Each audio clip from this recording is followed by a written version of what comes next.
And we're live. All right, everyone. Welcome back to another episode of Working Class Fishing. I'm John Morris. Somewhere on this screen is Brian Keachley, and our guest this evening is Willie Gray.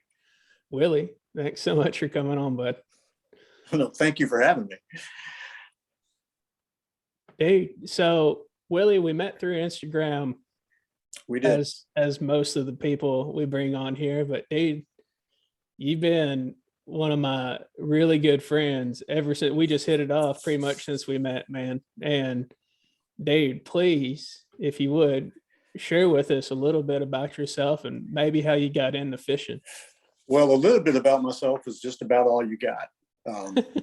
This could be a very short show, very fast, that's for sure. Well, let's see. Born in the late 60s. My mother was the fisherman in the family, not my dad. My dad, we had a joke about my dad, that dad couldn't catch a fish sandwich if you threw it to him underhand. And he couldn't. He was a terrible fisherman. My mother grew up in the mountains of Virginia. So a lot of their fishing literally was to eat, to survive. Yeah, she was that family. She was that, uphill both ways in the snow, got water from a well, that kind of thing. So she taught me to fish. And we had pictures, man, that were way back at me in hard white shoes with a fishing pole and a little bluegill hanging from the end of that line. And from that point on, I assume I was pretty well, no pun intended, hooked on fishing. So I've been fishing my way all those years. I didn't do it because it was the end thing. I was fishing by myself, rivers, creeks, lakes, wherever I could cast a line, and taught myself how to do it. Because, like I said, my mom knew bobbers and hooks. That was it. When it came to lures and all those kind of things, different sized lines and all that, she didn't know anything about any of that. She knew how to flounder fish, even though she grew up in the mountains. I'm in Newport News, so I'm on the coast here as a saltwater kid, but I didn't care anything about it. Saltwater fishing, I don't know, man, that whole cast and sit thing, just drove me crazy. I wanted to do something. I wanted to be out there walking the rivers and casting. So freshwater was more my thing. And I would go to the mountains where my mom's family was from. I had several cousins and people up there to fish, which is where the whole terminology or title anyway of want to go fishing came from. I had a cousin up there, Michael, that we wouldn't see each other for months at a time. But when we did, I'd walk in the front door of my aunt and uncle's where he was living and would look at him and say, "What's up?" He'd say, "What's happening?" I'd say, "Want to go fishing?" "Yeah, I'll get my stuff." That was pretty much the existence of our personalities, I guess you'd say. But we wanted to fish, and that was our thing. So every time I went up there, I was fishing as much as I could. Didn't have a lot of money, didn't grow up with a lot of money. So a lot of stuff, which you'll notice, Brian, you're looking at some of my video stuff, some of that stuff that you'll see is revitalizing or revamping old equipment, because that's the kind of stuff I grew up with. Zebco 33s and Johnson Centuries, Abumatics, the old push button Abumatics, Mitchell 308s and things like that. That was what I had. I did not have the top of the line stuff, but I always found that I could go out and fish and catch fish just like everybody else. So to be honest with you, this is how much that reel cost, and this one had 12 bearings, and this one has none, and this one all didn't mean anything to me because I didn't know what any of that stuff meant. I would figure things out like, 10-pound line don't cast as far as 4-pound line does. So I could put 4-pound line in my Zebco 33, and I was out casting the guy with the Daiwa with the 14-pound line and stuff. And he's going, how's this guy out here catching fish with this $3 outfit, and I'm up here with my $200 outfit, and it's not catching anything. But But anyway, yeah, that was my thing. Then how else? Domestic life came along, and kids and all that stuff. Fishing got away from me for a long time. I didn't fish for a long time. And I guess about 4 or 5 years ago, I went out to my shed where all of my stuff became antique, and started revitalizing my old stuff and started fishing again. About that time, COVID hit. And I started watching YouTube. And the one guy I started watching, a guy, John Dalton, I think's his name. He was Creek Fishing Adventures. Started watching him. And I was like, man, this dude's up here doing exactly what I grew up doing. Fishing creeks and rivers and all of that stuff. And so I started watching him, and my youngest son talked me into getting a GoPro. And rest is history. I just started doing my own stuff. My 19-year-old son, Evan, is a editing master, and he makes a boring dude like me, which you're probably going to find here in just a minute, on YouTube look pretty good. So it's always your editor, man. I'm telling you, it's your editor that makes you who you are. Man. Well, now, are you bored? Are you tired? Did all of you fall? No, not at open. all. Your eyes are still Yeah. open, so everything's. Oh, yeah. Well, so let's backtrack to your mom. Obviously, Okay. you know, your mom started out fishing up in the mountains, and your dad wasn't much into it, right? You know, which was probably kind of the odd kind of reversal of roles at the time in the 60s, to have mom being more so into the fishing than dad, because it was always, oh, the guys are going to go out here with the old Coleman cooler full of beer and sit there with bobbers and worms. That's what I remember as a kid. But having your mom being into it, when your mom started out, I mean, she was up there in the mountains. Was she just straight up cane pole fishing in those creeks? For the most part, yes. Because again, not being people of money, there weren't any. You know, if you ever watched Andy Griffith, you know, Andy and Opie always went out there with those old fiberglass rods and the little bait caster type things. That wasn't my mom. No, it was a string, a bobber, a long stick, cane pole, whatever they could go out there and fish with. That was later on when my mom left the mountains. She came here when she was 14. I think it was 14. Yeah, she came up here when she was 14. She met my dad a couple of years or 3 later, who was born and raised here in Newport News. And at that point on, dad was in the military. I think he had just, I can't remember if it was World War II. He came out of World War II and they met or whatever.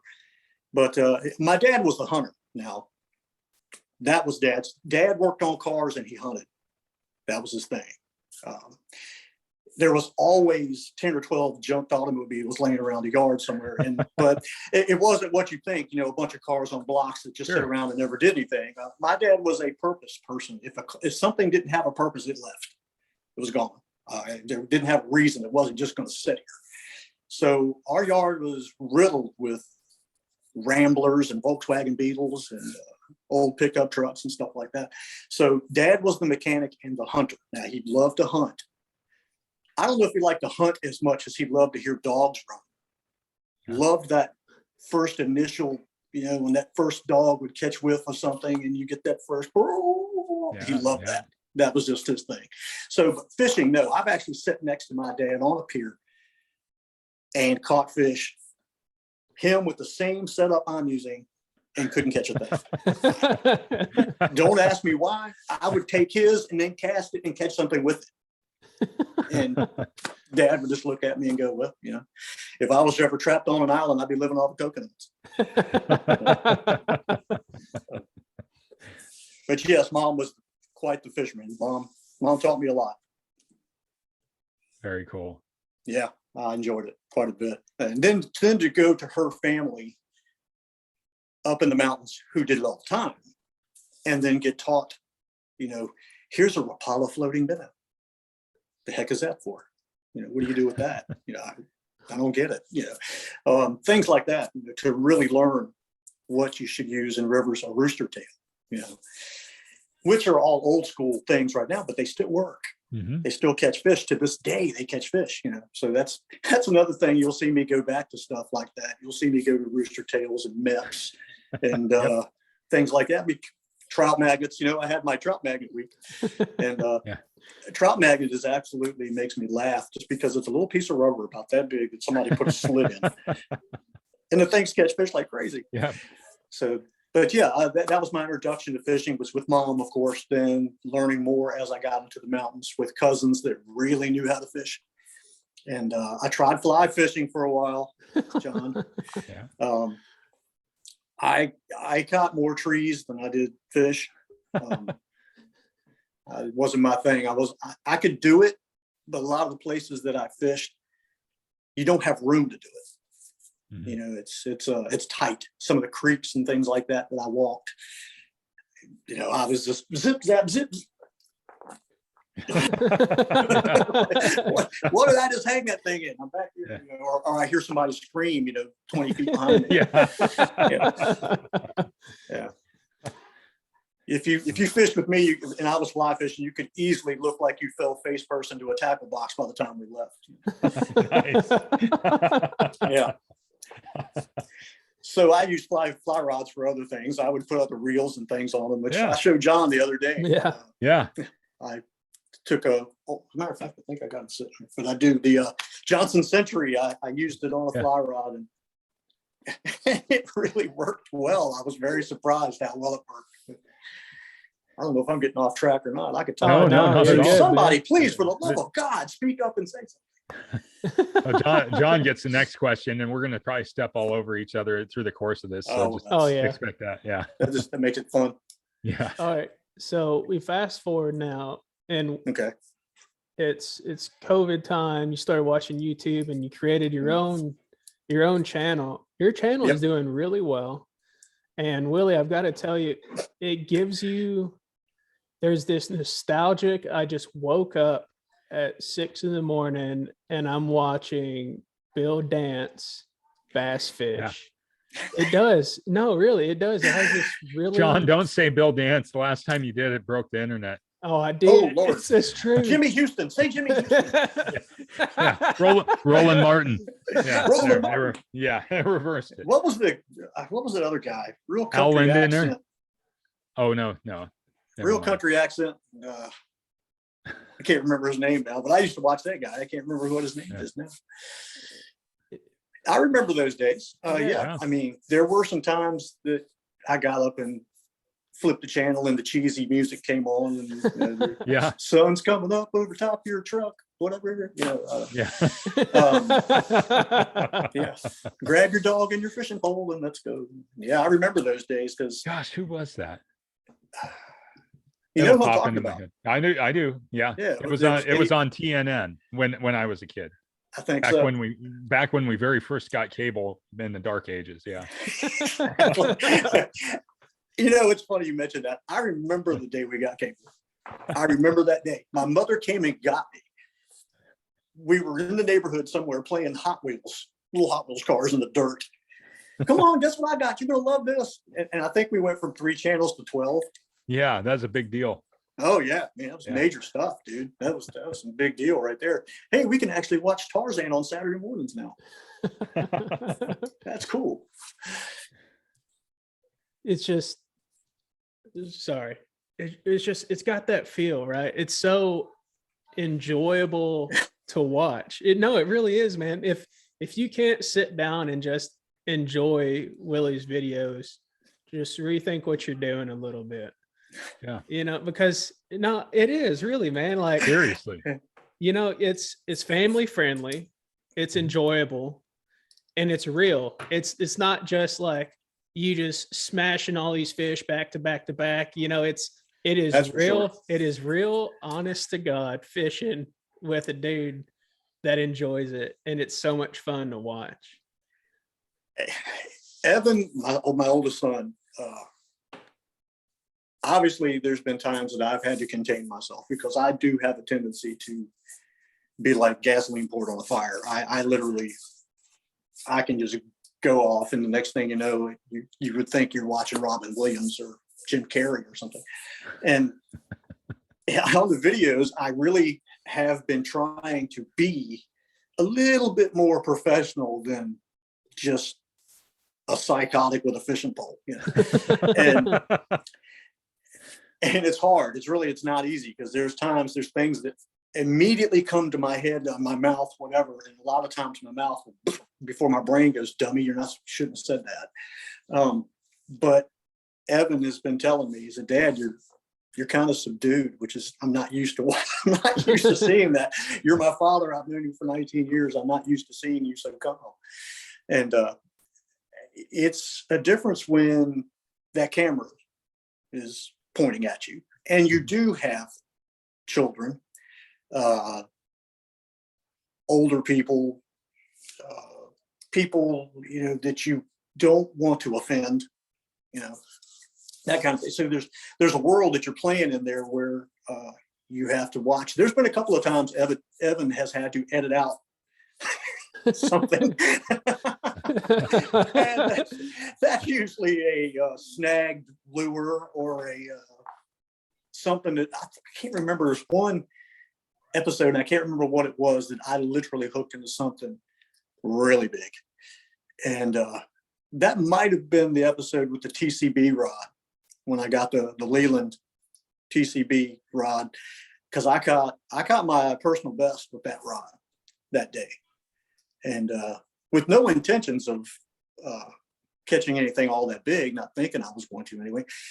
There is a place that I fish a lot, and I fish a lot there because I review things. So when I review these things, you know, nobody wants to see a review on a guy just casting all day long. You want to see fish caught, you know, you want to see what the thing actually does. So I go there because I can catch fish there. That's where I took the TCB that day. And last fish, as a matter of fact, of that particular day, I had stepped over to a spot I normally don't fish from, and was just reeling in this little grub, you know, this little tiny grub. And man, I'll never forget that just thump, like I was reeling fast and hooked into a stump that had that feel to it. And man, then I realized, man, this thing's swimming. And then I heard my drag, and I'm going, oh boy. Well, somewhere in there, I'm not sure where it was. It might have been during the first pull when it took off, and I thought I was actually hung up. I said a few things that Evan had to edit out. It just happens, you know, you just kind of blurt things out and you don't really mean it. So, but anyway, yeah, yes, I do like to make things that are a little bit family friendly. And I get a kick out of watching people catch fish, almost more than me catching fish. We've been going to this campground in Gloucester, Virginia, quite a bit. Several ponds, lake, a river, all right in that one little spot. And I can't begin to tell you how many people have come up to me up there and said, I've been coming here, you know, I'm an annual person and I'm here all the time. And I have never seen people catch fish where you're at. And I've watched you today catch 12 fish and bring, what are you doing? And that's what it's been going on. It's hilarious. Now I've got this, I don't know what it is, this, how do I say it? Persona or whatever now that people have put on me. Now, here comes the guy that catches the fish. You get that, you know, and they'll actually come up to me and ask me, what are you doing? Because I've tried to fish here and I've never caught a thing. For 10 years, I've fished here. I've never caught anything. And I think it's funny because it's funny to me to see somebody fish and not catch anything. And it's not funny, but it's funny that they'll throw the same lure all day long and not catch anything. You know, it's like, well, you know, fish have a brain, though it ain't big. If they're not after that, they're not going to bite it just because. Change things, change colors. Don't be afraid to retie something else on, change color, whatever. And I tell people that's what I do. You know, I got a video on there of a grandfather and his son came up to me because this poor kid, he was 9 years old. He was out there flinging this swim bait, man. It looked like he was trying to catch muskie out of this lake. I'm catching fish on one side of the lake. He's on the other side. Just, I mean, he's just wearing his pole out over there. So they get on their little golf cart and they come around over to me, and his grandfather says, you know, please, this child wants to catch a fish so bad. What are you using? What are you doing? And I said, well, I'll tell you what. And it just so happened that I had this little rod and reel, the little push button Zebco. And I got him set up, rigged him up, and we took him over to one of the ponds. And I think first or second cast, he caught a bluegill. Oh, that big. You would have thought this kid reeled in a 10-pound bass. You know, and that's, to me, that was the coolest thing, was watching this. I even moved out of the area because I was still fishing, and I moved 65, 70 feet away because the fish were where he was at. And I said, just catch away, brother, catch away. Go and do what you got to do, you know. And that's cool to me. I was as proud of that kid catching fish as I was when my two boys started catching fish. And, you know, it's something he won't forget. You know, you guys fish, you know what I mean? Yeah. It's something you don't forget. It's a certain feel to that you can't get from baseball or football or, you know, that kind of thing. It's just something about you against whatever it is you can't see out there. And then when you get him and you hook him and bring him in, and that, I don't know if it's that feeling of, haha, I fooled you. You know, not quite sure, but yeah, it's just a fun time. So yeah, so elongated as that was for an answer. That was a perfect answer. That's perfect. Yeah. Okay. Well, No, it's just I'm glad. I've never had a teacher ever tell me that. Not one time. Well, I'm a teacher, so you know that in my counts, opinion, in my professional opinion of education, I think that was a very good answer because it was thoughtful and it explained a lot. So that's a really cool story about that grandfather and his grandson and being able to show them, you know, how to get it done. There's a lot of people out there that, you know, they just don't know. And so to have somebody like yourself there on the pond, that makes a big difference, because everybody else just, they'll let somebody flounder and squander. And I don't know if it's just their personality or something else, but you know, that's really, that's a cool thing to do for them. So. Well, I hear people all the time that won't give up where they fish because, you know, I'm not telling you where I go. I'm not telling you what colored lure I'm using, and I'm not. Why? Yeah. You know, I mean, where I live, I get it. These areas are a little bit fished out. I understand why. I guess people get a little bit selfish when they do find a place to fish, but I don't know. I've just never been that way. It's like, I want to see you have fun. I don't want to see you take something that is supposed to be fun. And, you know, I use it. I play guitar too. And I always used to tell everybody, many of junk guitar kept somebody who might've been really good at playing the guitar from being a good guitar player. And that's the same way with fishing. How many times has someone gone out and tried to fish as a kid or whatever? They got a bad taste in their mouth because they couldn't catch anything. Mm-hmm. You know, and it wasn't their fault. It was just that they were going out there really just not knowing what to do. And if there was somebody there that could have said, well, here, man, this is what you got to do. Do this, tie it this way. This is this knot, you know, this is Palomar, this is whatever, this is lure you need to use. You know, I was just fortunate that I had a mom that gave me a certain idea of what to do. I had to take it from that point on. Mm-hmm. But if I'd have gone out there and just been casting all day long and just, you know, came home with a sore shoulder and nothing to show for it, I probably would have been a little discouraged and not done it too, not kept with it the same way when you're playing your guitar or whatever. You play a piece of junk guitar and you can't make the chords sound good. The next thing you know, you've thrown it at the corner, you never touched it again. That's the way I looked at that kid that day. And I went, you know, this kid could get a bad taste in his mouth because he's out here, you know, flinging this huge swim bait, not catching anything in a lake that doesn't really have anything big enough in there to attack that. Mm-hmm. But after that, as a matter of fact, that video, I'm trying to remember what that was. That was at the campground. And that whole end of that video, I actually asked his grandfather and his parents, if they cared if he was in a video. And they said, no, that'd be great. I'm like, okay. So the whole tail end of that video is nothing but him catching fish. And That's cool. It's a trip. It's hilarious to watch too. Because I haven't had a chance to see that video yet, but it will be on tomorrow when I'm on the treadmill. you're on the treadmill. Yeah. Yeah, that'll make time go by fast. Well, you know, the idea of what you're doing with your channel, using the what I guess a lot of people would say is old school gear, but the stuff that we grew up with. More or less. Are you getting a lot of people hitting you up like, hey, where can I get one of those Mitchell 308s or Zebco 33 or, you know, like a master reel half bale or anything like, I mean, are they hitting you up to find out where they can get that? Some people, you'd be surprised. It's the people that do send comments are usually people who grew up with this stuff just like I did. And I had a man today, as a matter of fact, today, I got a comment on one of my videos. He's 80 years old. And it was a Abu Matic, a 120 that I did a video on, and a 170.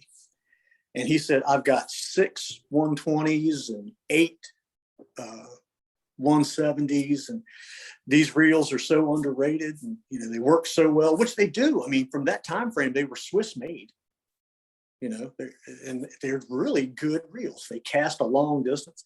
But that's the kind of people that ask more about it. To me, the younger generation is really, you know, they're going to be stuck with their 12 bearing Daiwa Regals and their whatever, you know, and that's fine. That's fine, because that's their world. You know, I'm not trying to change their world and tell them, you know, you need to look at this. This is your history. This is your, you know, where it all came from. It is, but this started as, well, I say started. It didn't start as a hobby. It started because I couldn't afford really great stuff. I remember riding my bicycle to Kmart in the late 70s and early 80s and buying a Mitchell 308 for $8, you know, and you could literally wear that thing out in the summer, just wear it out. I mean, just until it was just going, please God, don't cast me one more time. But for $8, you know, it did what it was supposed to do. And you'd be surprised how many of those you find now at flea markets and I don't know, yard sales and things like that aren't in bad shape. They really didn't get fished very much at all. They're just dirty. They're nasty. They need to be cleaned up. You clean them up, you make them work, and man, you're out there just blasting away with them. Now, don't get me wrong, all of those older reels have their little idiosyncrasies. They all have these little things you got to get used to. Just like John was using one of my older reels the other day. I sent him one that I worked on, and I was so proud of that darn thing. And then he gets it and it won't do nothing. I'm like, you kidding me? I've got like 12 of these things. I send you one, it doesn't work. Well, it works. It works. It's just I got to get that pin to get seated correctly. It's stuck in the middle. That the pin sits here, and as it moves over, it pushes itself out more than this way, and it pushes in, and it's stuck in the middle. So I got to get it seated over so it grabs the line. So the spring basically is just not forcing the pin all the way through the bail. Yeah.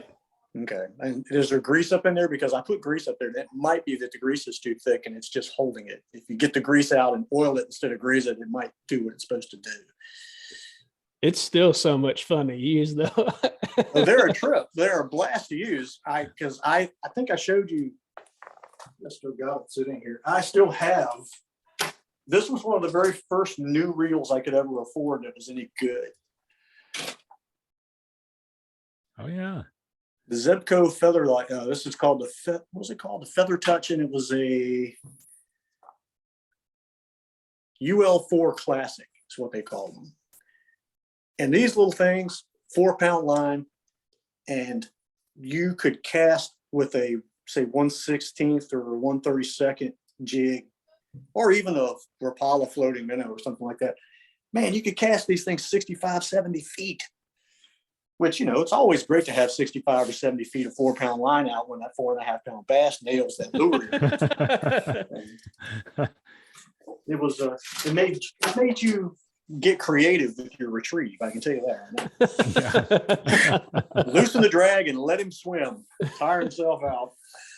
But that's the kind of stuff that I had, and the old Mitchells and stuff. I got things laying all over the place.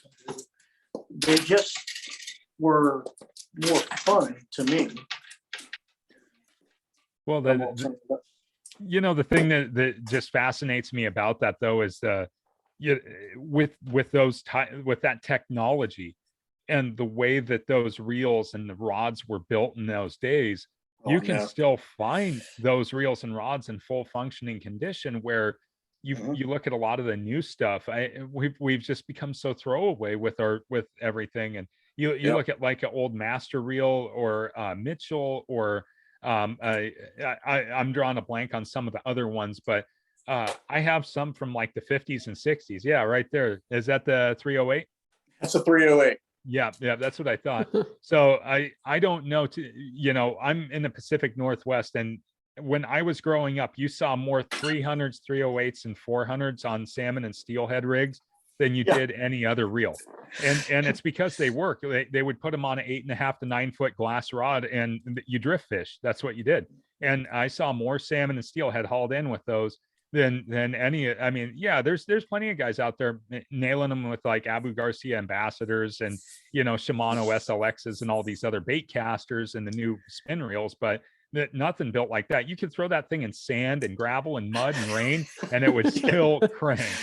The only thing you ever had to watch with the Mitchells was, for whatever reason, and don't ask me why it would do it, when you would click that bail over, there's a little notch. There's a little notch that pin goes in, and it holds it.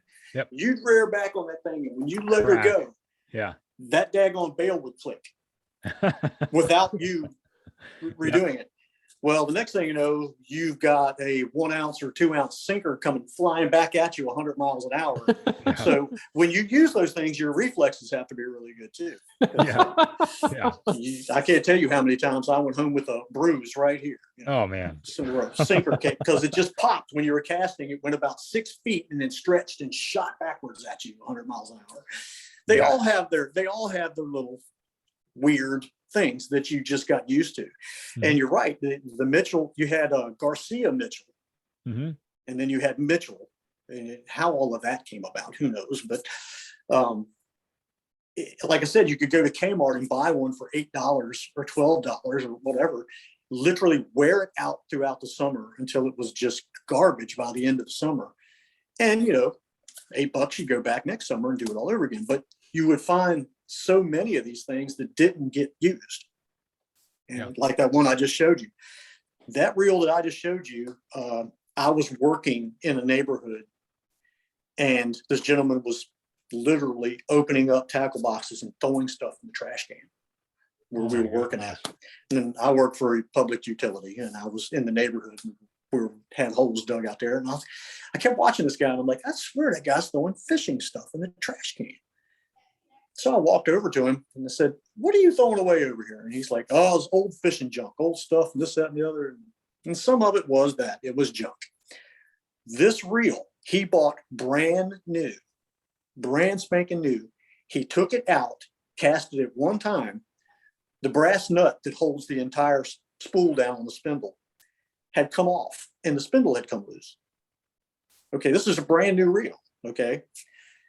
He said, "I used it one time. I made about 3 casts. It came apart. I never messed with it again." He had that reel since, I don't know, 70, something, late 60s, early 70s.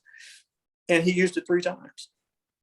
Right there on the spot, took that reel, took it apart, tightened the nut back down, put the screw back in that held the nut in place, and was like, looking at it, and I'm going,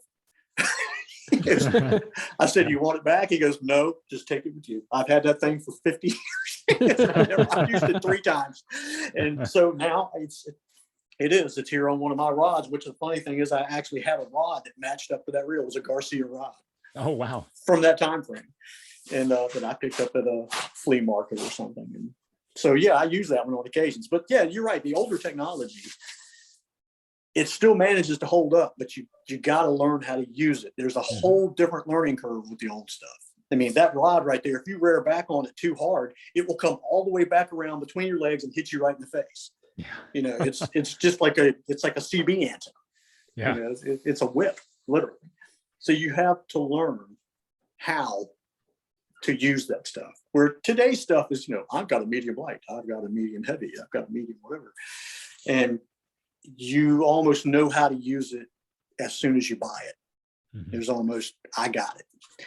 There's learning curves with this old stuff. You put some of this old stuff in some of these young guys' hands, and man, there's gonna be people going to the hospital. But it is what it is. You know, I do have new stuff. I have a lot of new stuff. I have to thank a friend of mine actually for that. A guy named Tim Hahn. I'm sure y'all seen him on his. He's on there too. Tim Hahn Fishing. Yeah. Tim got with me over my YouTube stuff, and we did a little collaboration. And he bought a Daiwa Revros 1000, the LT 1000, and he called me, or actually instant messaged me or whatever it was, and said, I'd like to get with you on this, and I'll use it. I will send it to you. Then you use it, and we'll do a video. And I said, well, that sounds cool. Never done anything like that before. Well, I shouldn't have done that, because I'm going to tell you what, man, that is an excellent reel. And it just, I went, you know what? Now I want the Regal. I'm gonna go buy a Regal. So then I bought another Regal.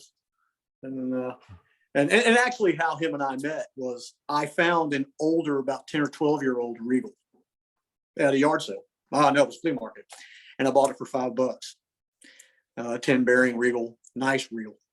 And I bought a new Regal and kind of did a little comparison with the new and the old, just to see how, if anything had changed.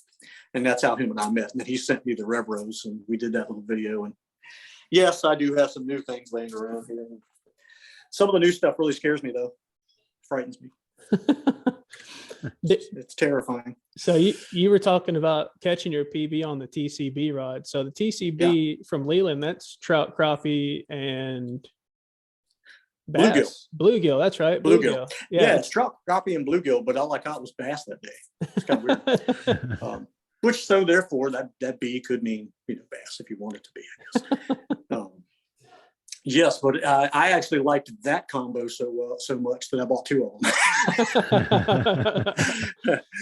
Yeah, that's a really great reel. If you do like any kind of ultralight fishing in any way, shape, or form, man, it's a really, really good rod. And today, I think I told you, John, earlier when we were talking, I was going to go fishing. Yeah. And I did go, didn't catch anything. It was just too cold. The wind was coming off the lake, and man, I was freezing. But I had put the braided line. I'm sorry, I drew a blank there for a second. I put the braided line on that Revros Daiwa that I got from Tim Hahn, and took it out there. And really, that was the whole reason I wanted to go, because I wanted to see what that Leland rod with that Revros reel and braid. So there's three brand spanking new things all together right there.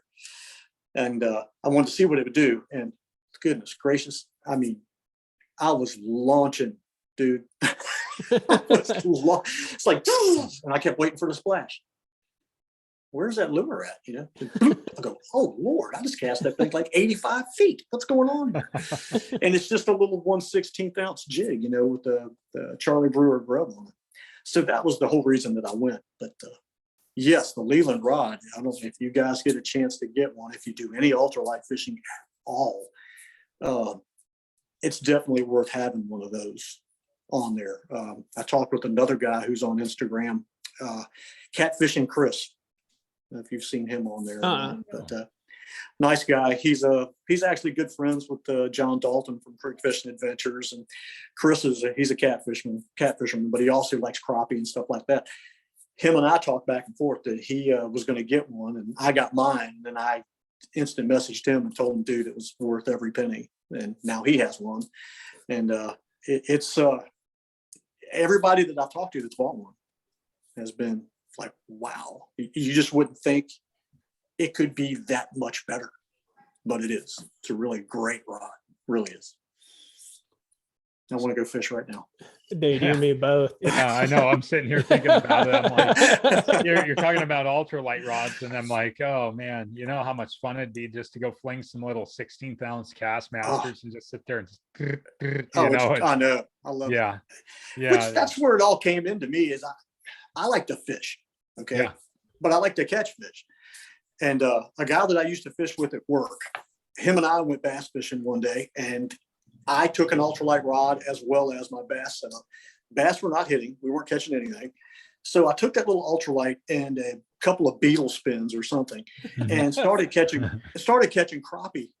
Like, no lie, I laid down in the John boat with my head up on the center seat and was casting over my shoulder blind like that. Just literally casting over my shoulder and reeling like this, and was catching crappie.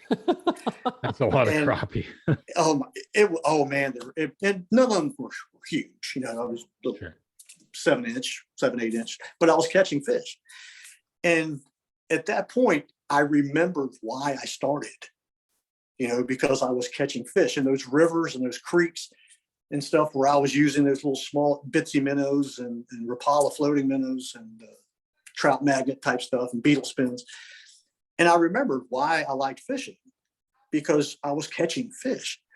To go sit in a boat for 8 or 12 hours and cast all day long and maybe catch one decent fish or whatever, that's not fun. Yeah. There's no fun there at all, you know.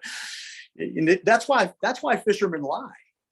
You know, because when they don't catch anything all day long, they have to come back and lie, you know, to their wives or girlfriends or moms or whatever, and say, "You have a good time?" "Yeah, I had a blast. Had a great time. Caught a bunch of fish. Everything's great." But see, in today's world, it's different, because back then, you know, your wife wouldn't have asked you, "Well, let me see some of the pictures." Yeah.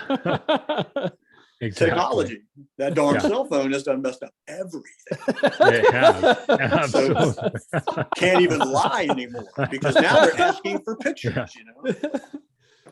Like, hey, I got a salmon. Oh yeah, let me see that. Yeah, let me see the picture. I know you took one. You're on Instagram 24/7. You should have a picture. Yeah. Oh yeah, I should, shouldn't I? Oh, my phone fell in the water. Yeah. So you get to lie about that too. But yeah. But yeah, that's why I remembered why I like fishing, and that's the whole thing. Some of the biggest fish I've ever caught have been on small baits. You know, like with the Leland rod. I mean, that fish was a 4.5 pound bass, and 4.5 pound largemouth on a 1/16 ounce grub, but like the ones you previously used to make. Yeah. Since you're Mr. Fancy Pants fly fisherman now. But yeah, it was a curly tail grub that I caught that fish on. It was, you know, literally 1.5 inches. And that big fish went after that little bait, you know. Yeah. The only thing I can figure is it must have hit him in the face or something when I was dragging it by. Well, dude, I'm telling you, there's something about big fish.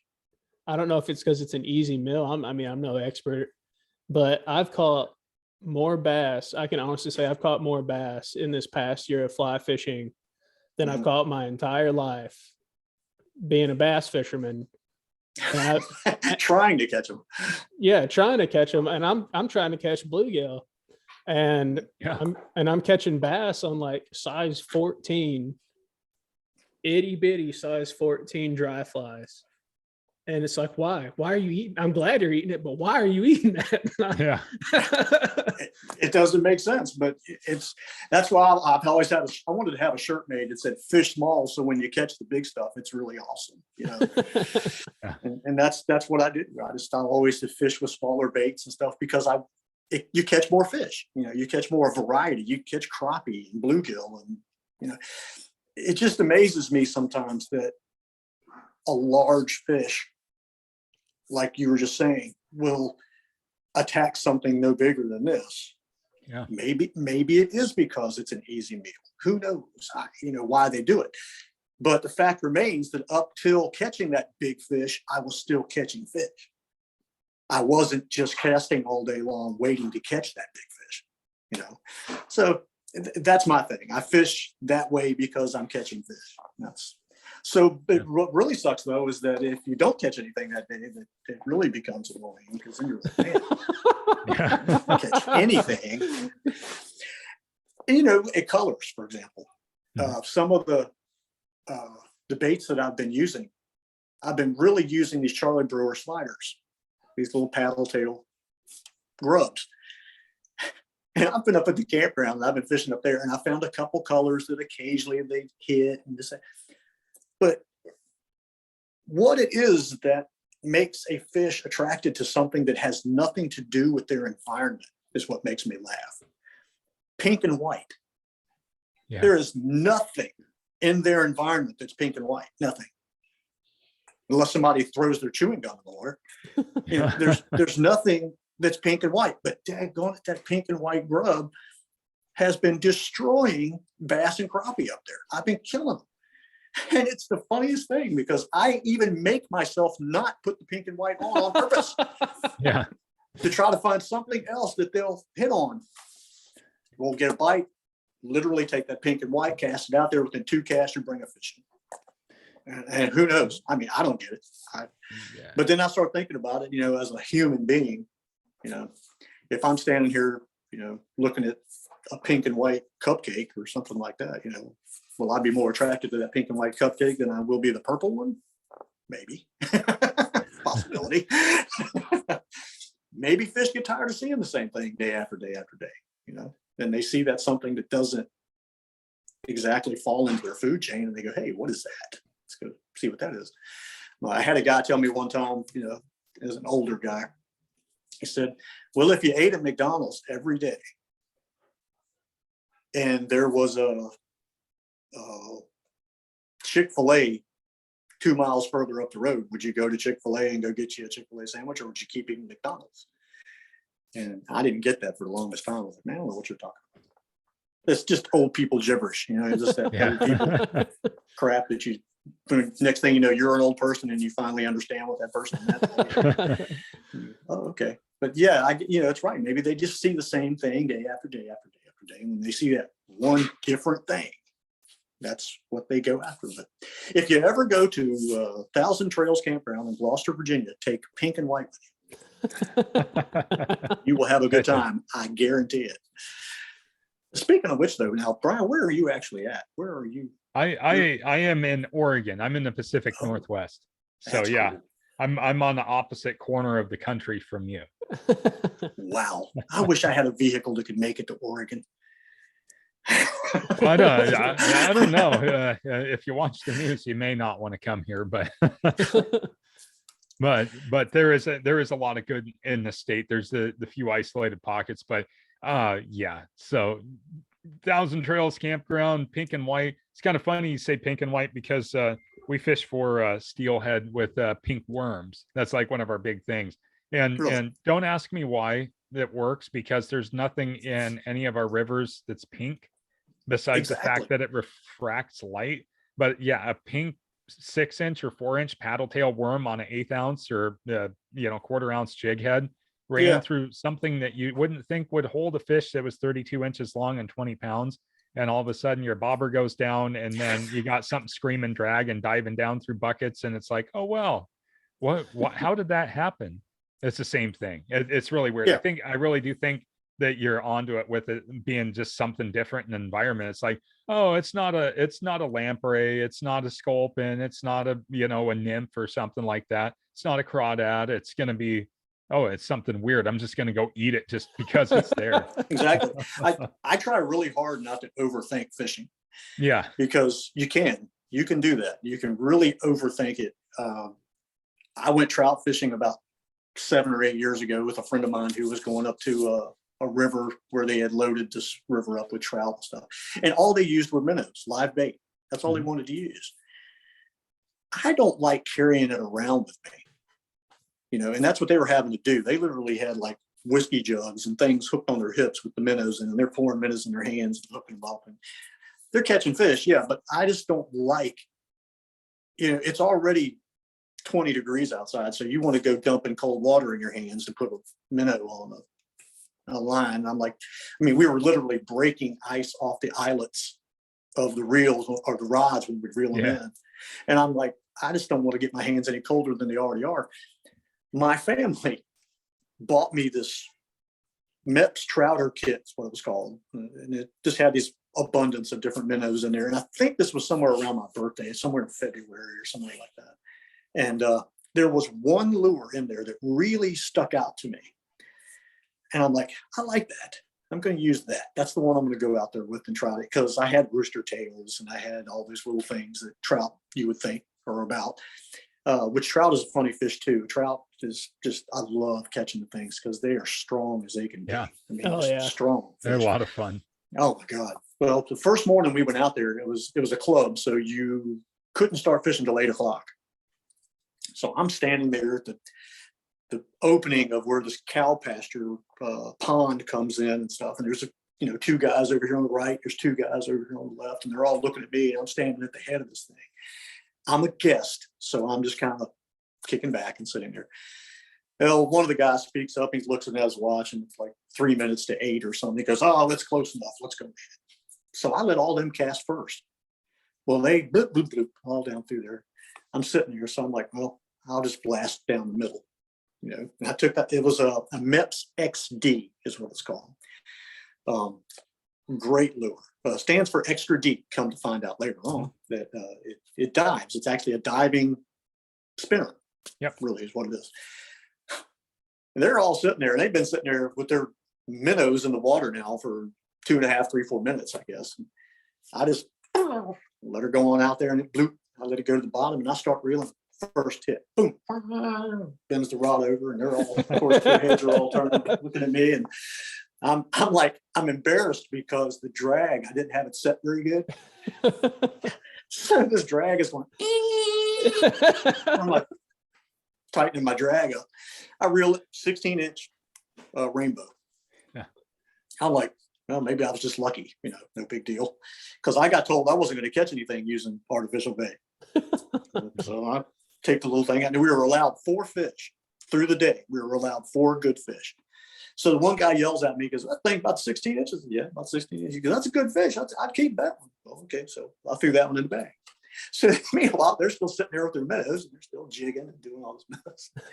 I go, okay. I blast it back out there again. Same thing. Goes out again. 18-inch. Second one was an 18-inch rainbow. Okay, long story short, within 10 minutes, and this is an all-day fishing event, within 10 minutes, I've caught my limit.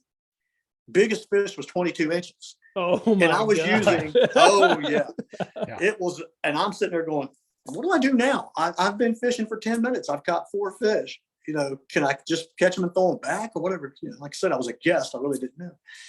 That lure, I used that thing. I can't begin to tell you how many times I took that thing out to rivers. Other rivers, not there, just anywhere, any other river. And that thing caught trout like crazy. Yeah. I was just amazed that they loved that lure that bad. I would try a rooster tail, wouldn't do anything. I would try other Mepps, the Aglias and all that stuff, nothing. But that XD, it was the silver blade, white bucktail with that little, what'd you call it, John? Little flashy stuff. Yeah, flash. Yeah. That thing would tear a trout up everywhere I went. And it was just an absolute 100% accident that I found out that thing would catch fish like that. And so I've been using them ever since. And I've tried to see just how many varieties of fish I can catch on that lure. And it's been a lot. I've caught bass, crappie, bluegill, really big pickerel.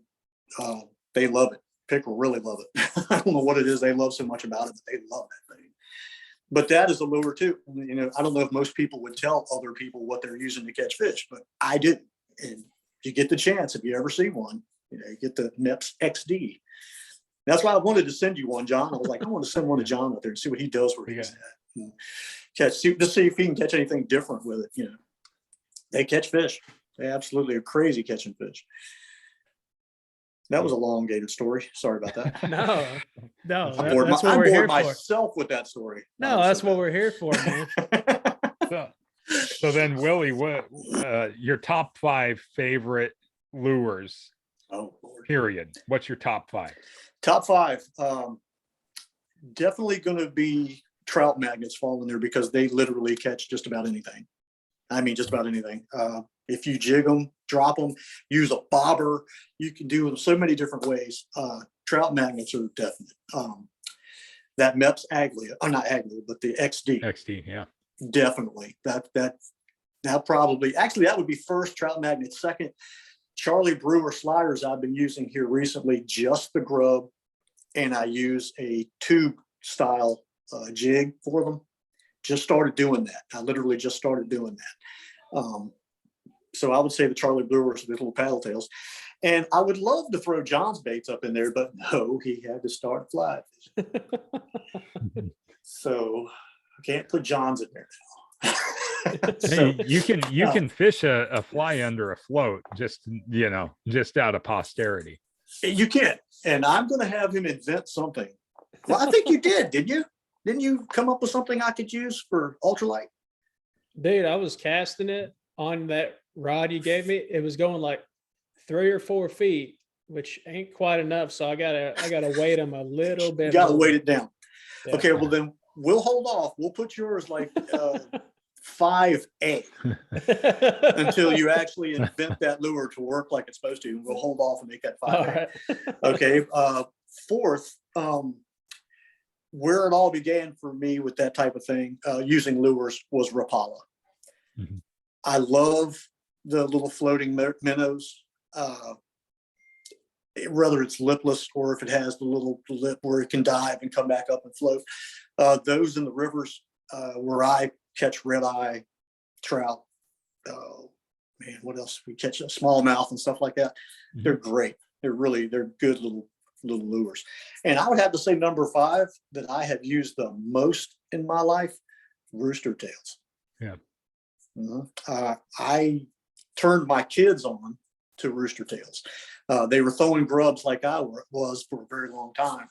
And then I said, well, let's try this. And both of my boys, when they saw what rooster tails were doing up there, they became big fans. And I still am.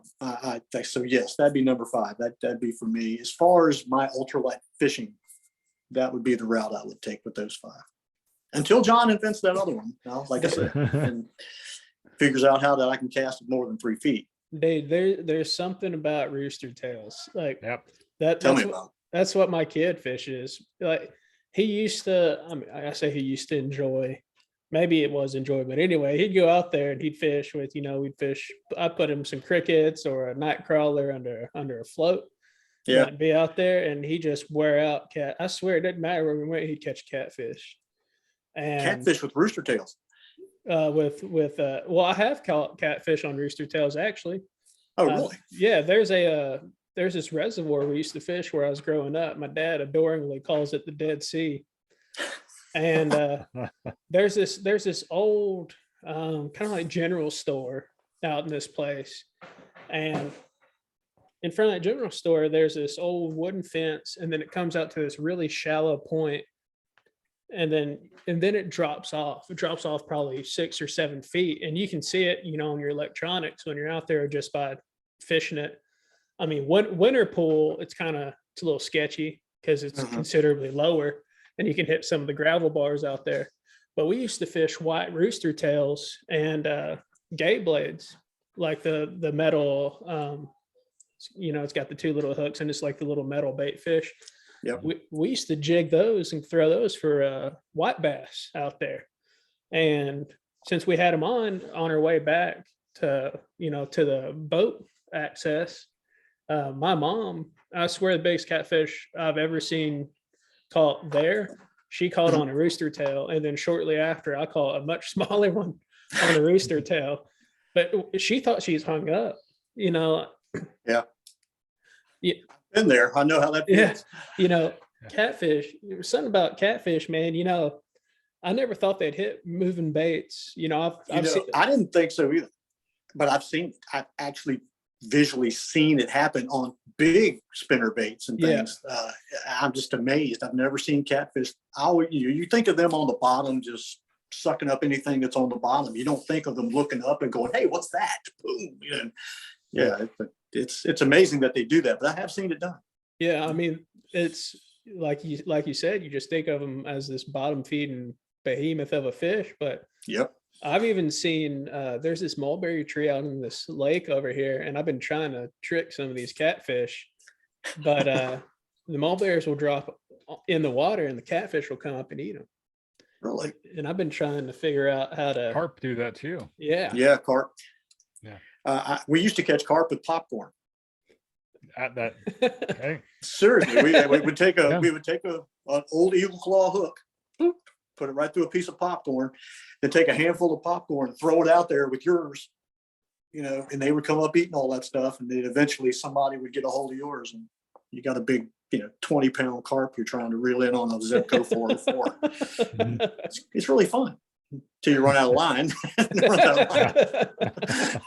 Yeah. Goes pop, and you go, oh crap, I lost that one. But Man.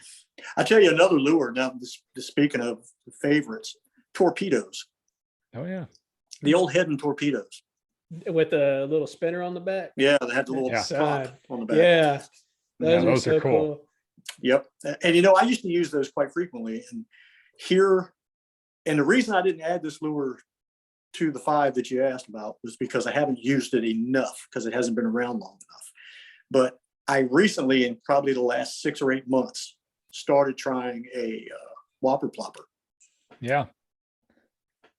Brother, I tell you what, I can't take Mhm. anything away from what those lures do. They're amazing. Yeah. I mean, literally. You're throwing the 60s? I throw a 60 and the 90. I don't have anything any bigger than the 60 or the 90. I don't like the 75. The 75 looks too much like a football and seems just as big as the 90. It's like a musky lure. Yeah, kind of. The 75 just looks goofy to me, so I don't use it. I use the 60 and the 90. And the first spotted bass I ever caught was at Lake Gaston in North Carolina about 3 months ago, using that 90. And I think of all colors, I think I was using monkey butt. That's what they call it. It's a color. I'm like, who comes up with these names for these colors? Monkey butt. And if evidently you've spent way too much time close to a monkey butt. Yeah. If you want to call that. But anyway, that's what I caught it on. And that spotted bass, and that was a big spotted bass too. It kind of fooled me. And I was out there. I had gotten pushed against the bank because Lake Gaston's a very touristy lake. Jet skis, pontoon boats, skiers, rafters, all of that being pulled behind boats and everything. And I had gotten the wakes where the boats had come through, had kind of pushed me over closer and closer to the edge. And it's a lot of rocky edges that come down. And I was in my kayak and hadn't really been out in that kind of water with my kayak before, because it's a huge, monstrous lake. And I got a Topwater 120 Old Town with the pedals prop. Mhm. So I was out there and I kept getting pushed closer and closer to the bank. Well, I was worried that, my little prop was down there under me and I was getting pushed over those rocks, and I was trying to stay back off those rocks. And the boats had finally gone by. The waves had kind of died down a little bit. And I casted that whopper plopper, which, by the way, I don't know if y'all casted one of them things before, but if you have 10-pound line with a 90 whopper plopper and literally you're casting 100 feet like it ain't nothing. I mean, it just, and you're just waiting for the splash. Mm-hmm. Well, I'm reeling it in, and that thing is so loud. I mean, that coming through the water is amazing how far off you can hear this thing. And in my mind, I was just going, yeah, if a fish can hear that, man, he's going to hit it. And I'm not kidding. I don't even think the thought got past my frontal lobe here. And that lure just boosh, and the thing went down, and I set the hook, and I went, oh Lord, what have I got? Because he was actually pulling my kayak. And I'm like, oh Lord, I gotta put this thing in reverse. Back up a little bit here. And I ended up catching a big spotted bass off of that thing. And so at that point, I started trying to find the 60s, which are really hard to find. Yeah. The little 60 is hard to find. You can find 90s and up, you can find them anywhere. Yeah. But the 60 is hard to find. So I started using the 60s, and I used them a couple times at the campground where I've been going. And I got over in the river, which is a brackish water. The Piankatank River is what it's called. And for whatever reason, I said, I'm gonna try this whopper ploppers, no wind blowing, whatever. And I tried that with 60, and it was a solid white 60. And I threw that thing over there and caught a 6.5 pound red drum. Oh man. Oh yeah. On top water, which was crazy Yeah. to me, because red drum, that's another fish like a catfish that you don't expect to look up. You know, you don't feel that. And man, this woman actually got a picture of me catching that fish, because it was just, the sun was coming up over the trees. And she looked for me through the entire campground when I finally caught that fish, whatever, because she didn't realize, she goes, I caught a picture of you setting the hook on that fish. And she did. The water was just calm as jello. I mean, it just smooth. And you can see me with the pole reared back and the splash further off where the fish came up and hit. And I did that on 8 pound test. Woo. Yeah, it was 8 pound test. That's on pushing a it. Peacefin Flame 3000, I think it was. And medium light lose laser speed stick. That was another one of those days where it was like, okay, just loosen the drag and let him swim. Yeah. And that's what I did. I let him swim. He wore himself out, and I literally drug him around the pier and all the way back to the boat dock and got him up in there. Caught that fish. But yeah, not expecting that in any way. But the whopper plopper itself, getting back to why we originally talked about that, is an amazing bait. Mhm. It really is. And there are some ripoffs of the whopper plopper. I think Bass Pro Shops has a version. Yep. Somebody else does too. Soigaland on Amazon. You can get 6 of them for like $20. Oh, really? Yeah. There's Huh. man, I cannot, the Chapo, the Berkeley Chapo. Chapo, yeah. that's the one I'm thinking of. Yeah, Yeah. that's another good one. I think that, I'm not sure who was the first, but I think Whopper Plopper's got more notoriety, for lack of a better term, than the Chapo does. I think so, just because of the name. Yeah, I mean, it's not just fun to use, it's fun to say. yeah, Yeah. So you can't, it's like cornhole, yeah. Yeah. sounds dirty, but it's not, Yeah. you can yell it. You can yell it when you're pissed off and nobody can get mad at you. Yeah. I think Bass Pro Shops has their version is actually a double. It has Yeah, two. it is. And Yeah. I picked up one of those in that 130. I was slamming smallmouth. It was unbelievable. They were coming Really? up and they were hooking themselves in the side, and I just unbelievable. I was They were like, oh getting yeah, I'm caught. just gonna pitch this thing out here. And like you said, you got light line. Well, you can huck that thing like, I don't know, 140 feet. So you're just like, and then it Yeah. hits, and you're just blah, blah, blah, blah, blah, blah, blah, like kaboom, you just blow a Boom. fish out, and it's like, what is going on with this? It's like a 3 or 4 pound smallmouth. It's just Yeah. some big gargantuan thing. The smallest that'll hit, it's like 1.5 pounds. So you still got your hands full. On the 60, I was catching shell crackers. On the 60, that day, the shell crackers were hitting that thing, and I'm going, God, man, this bait is half the size of you. What did you think you were? And you're a shell cracker, so your mouth is about as big around as a pencil eraser. What are you Yeah, and going to they're do with hooked this up thing, through the you know? gill plate and through the head, and you're like, what the hell's wrong with you? Yeah, and that's to tell you what, it's because of the whopper plopper that I actually finally bought the jaw grippers Oh yeah. for Yeah, getting the fish, and because just trying to get that spotted bass off of that whopper plopper in a kayak with the waves coming, you're doing it. Yeah. Yeah. Treble hook ain't no fun in the hands. Woo. No, that a treble hook in the finger will ruin your day.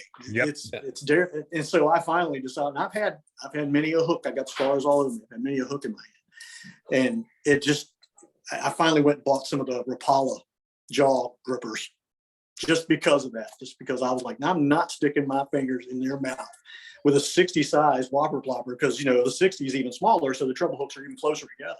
Yeah. And not doing it. I'm going to go ahead and keep that from happening. Keep that one trip to the hospital from happening. Willie. So, as a fellow that pretty much only ultralight fishes, as I'm going to dare to say that. You're pretty much right. I mean, you've been doing it for, since you were etching the 10 Commandments, and Oh, so, thanks. You just called me Methuselah. But if you could give someone that wanted to get into ultralight fishing, just a couple words of wisdom before we end this episode here, what would you give them? What would you tell them if you were starting this whole adventure over? What would you do to get started? I think the biggest thing is you shouldn't have to take out a loan to go fishing. You know, don't let 12 bearings and big names and all of that stuff get up here in your head if you want to go fish, because you can go out here, you can go to Walmart, you can go wherever. I've got plenty of $25 reels that are great. $25 fishing poles from Walmart, whatever. You can get started. You can go out here and fish, and you don't have to take out a loan or break the bank. You can do that. So don't, if you want to move up to that in time, okay, you're loaded, rich, whatever, okay, that's fine. You save your money, you got a paper route, selling your liver to the hospital, whatever, it's however you want to do it. But you don't have to literally take out a loan or break the bank to go fish. That's the big thing. And ultralight fishing is even better to me because some of that stuff is, smaller, so it's cheaper, doesn't cost as much. There's plenty of companies out here now like PC Fin and Cast King and those guys who make a really good reel for a low price. I've got a couple of them here. As a matter of fact, John, I was going to send you one of them that I have here. I did a review with it, and it's an ice fishing reel. It's very small, little 500 size. I think that thing was $25, and it's like if I can remember correctly, a 9 or 10 bearing reel. And it's made by PC Fin. ICX5, I think is what they call it. Great reel for light, ultralight style fishing. I felt really bad about the Zebco, so I was going to send you that one. But yes, that would be my words of wisdom are do your homework. There's things out there that can get you started. You don't have to go out here and spend $1 bazillion. You guys know that rooster tails and the Mepps Aglia and all that kind of stuff, these grubs that I buy, Charlie Brewers and stuff, they're $3.49 for a bag, $4.40 for 50 jigs, 1/16 ounce jigs to use. You can use that stuff, and that's what I'm using, and I'm catching everything. I'm catching bass, crappie, bluegill, whatever, So that's my thing. And don't how do I say this? How do I say this without offending anybody? Not that usually bothers me. Don't go out and entitle yourself specifically a bass fisherman, specifically a fly fisherman, specifically this. Fishing is fishing. Do what you want to do to enjoy it. If you like fly fishing or you like catching 300-pound walleye, whatever, it doesn't, but don't limit yourself. Start off doing something, see how you like it, work it from there. But my biggest thing has always been about the money. That's always been my thing. Is you don't have to take a loan out to go fish. Obviously, I've gone to flea markets and bought $5 reels and $5 poles, and I've gone fishing and caught fish. I've got episodes on there showing that. My son and I did one. We literally rebuilt a reel on the tailgate of the truck. Bought it at the flea market, rebuilt it on the tailgate of the truck, took it apart, got it working, and then went and caught fish that day with it. And it was an ugly stick. I bought an ugly stick and another little Zebco trigger style reel, and paid $10 for including both in the line that I had, and went and caught fish. So that's the thing. You don't have to go out here and go, break the bank and go in debt to fish. Absolutely. It should be for fun. You should be having a good time. And unless you're one of these guys that tournament fish and it's a living, but most of those guys are being sponsored by people that are going here, have the, $700 Calcutta and have a nice day. Yeah. I don't have that benefit. Well, and I think where I come from, where John comes from, everything else, we have that same idea of, when we talk about fly fishing, we're not talking about when you go. So myself living in the Northwest and the Western United States, we have a lot of fly fishing going on here. Mhm. You can walk into a fly shop and you could see where people would think that they had to take that proverbial loan out to be able to afford their stuff. Yeah. I literally, I've seen rods that a rod alone's $1,000. A fly reel could be $800 to $1,000. You could be looking at $300 line. A set of waders, $850 to $1,000. A set of wading boots, $300 to $500. And there's people out there that buy this stuff, and good for them. More power to them. I would be scared to death to tear the waders or to rip the down out of the fluffy jacket, or I would be terrified of that if I spent upwards of $5,000 to $7,000 to look cool on the river or have the top of the line gear. It doesn't necessarily, that doesn't necessarily equate to it being the best, so to speak, because we all got by on stuff that we picked up at yard sales, and that's kind of that whole thing. It all works, but I just think that it's cool that you're not using like these off the wall lures. Case in point, my dad, I took him out last year to these lakes that we go to. I was like, oh, I got all these spinners and stuff. He's like, oh, you know why you need all that crap? Just grab a rooster tail. He's the only one that caught fish. He was like, he's out there and he's got my little, I got a fluger reel that was like $30 and a $10 ultralight rod.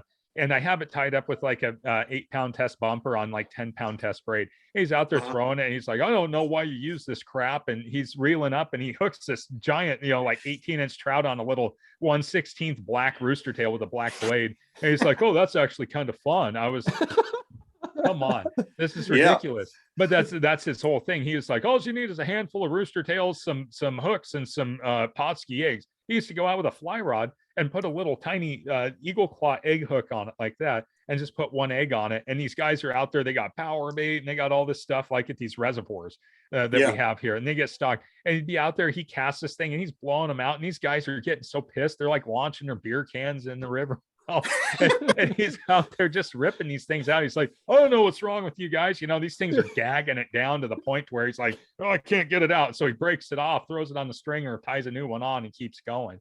It's like, I don't know. So simplicity is oftentimes the best thing. It's just like, people that fish for bass. I've seen some really wild setups for bass, but I've caught more bass. Like John said, I bought all these plastics. I got all these EWG hooks, all this other stuff. And I go out and I throw some little trout fly, and I end up just blowing bass and bluegill and crappie up. But you're demonstrating that for people, like, hey, you know what? You don't have to go buy the big expensive rod and reel and everything else. You can go down to your local Walmart or Sam's Club or whatever you have. But it's not for everybody. And I get that's that. it. It's not for everybody. It's also a hobby for me now to revamp this old stuff. Yeah, and that's fun. It's fun to me, and because it is where it began. It's where it started. And some of this stuff works really good. It's really good equipment. There's going to be days, it doesn't matter what you use, you're not going to catch fish.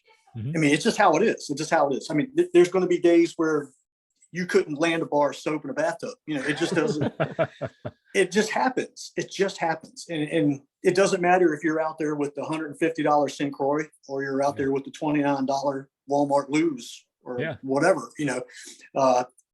the funny thing is, you talk about the fly fishermen and the $1,000 rods and all that stuff. I got news for them. The hatchback of their Mercedes SUV will snap the tip off of that rod just as quick as it will the tip of my $29 loose rod. There you go. I've watched it. I've seen that in action. I would feel a lot better about snapping off that $29 loose speed stick than that $1,000 fly rod. And just be careful. Being careful is a great thing, but a lot of me fishing is the back of a pickup truck. Throw stuff in the back truck. Exactly. Drive on up the road. And the simplicity, like you're saying, the simplicity of a rooster tail, something that has proven itself for years to catch fish. Okay, well, fish don't know the next newest and greatest thing. They don't know. And so if that thing was catching fish then, it's going to catch fish now. It's how it is. Absolutely. But the rebuilding and the old stuff and all that's not for everybody. That's just something I do, and I get that. I understand, and a lot of people will probably look and go, "Man, why do you want to go through all that?" You know, I just have a fond.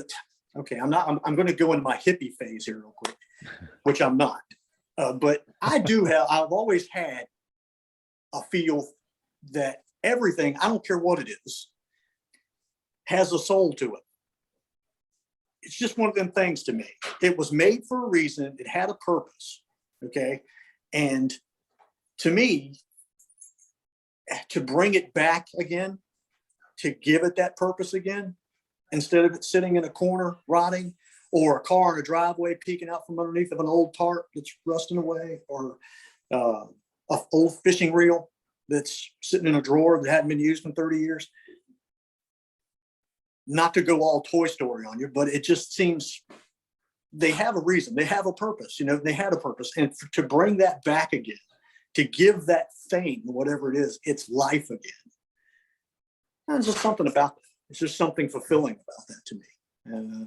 I mean, you tell me, you look at the old truck I drive, or you look at all the fishing reels I have, or old guitars that I play, or whatever.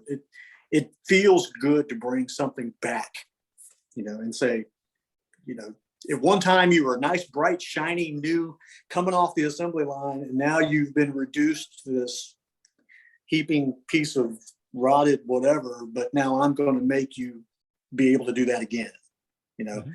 And there's a lot of car people in the world, you know, they Camaros and Mustangs and stuff like that. Well, you know, I drive a 68 C10 long bed. Yeah.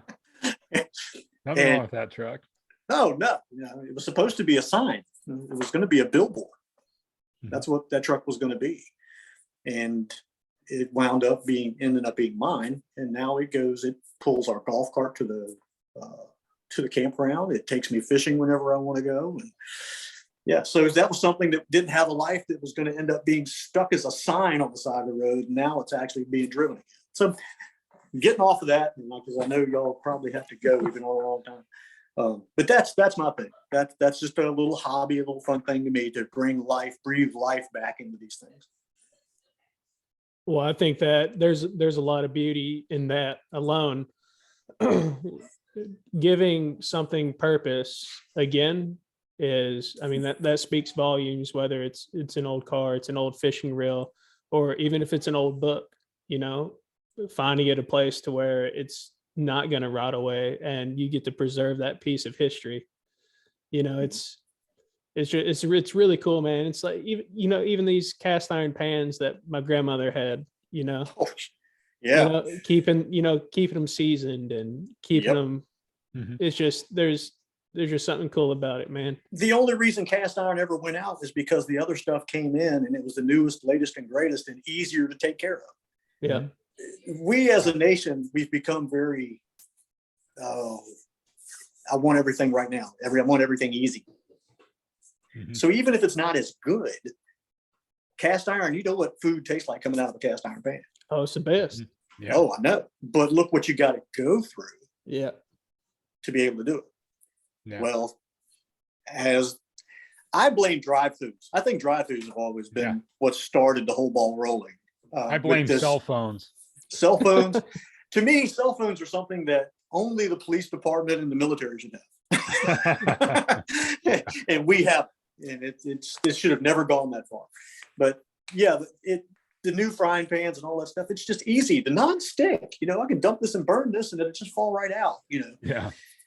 There's work involved. And when there's work involved, it fades out, it fades away, you know. But man, you can't beat the way hamburgers or steak or a stew coming out of a big cast iron kettle, you know.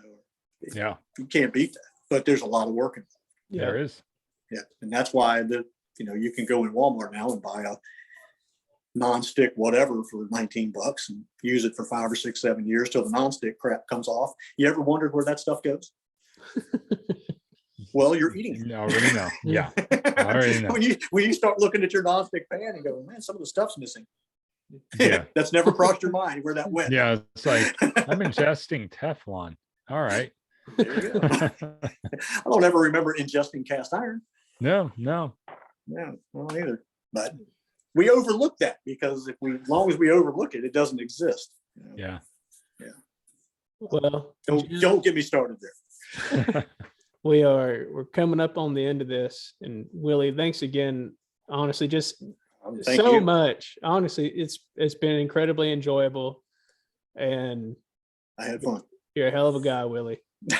Yeah. I don't know about all that. Where can everyone find you via social media if they want to get a hold of you, Willie? Oh, Instagram. Want to go fishing? I don't do Facebook. And all there's a whole long story behind that. Actually, I had a cousin that wanted to beat me up over Facebook.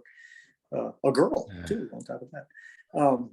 So Instagram, and then on YouTube at Want to Go Fishing. It's WANNA go, and then fishing with a hyphen. And you can find me on there. Well, Willie, we'll put all your information in the show notes on Spotify and down here on YouTube so everyone can find you. And man, for real, thanks so much for just sharing with us. Thank y'all. I appreciate it.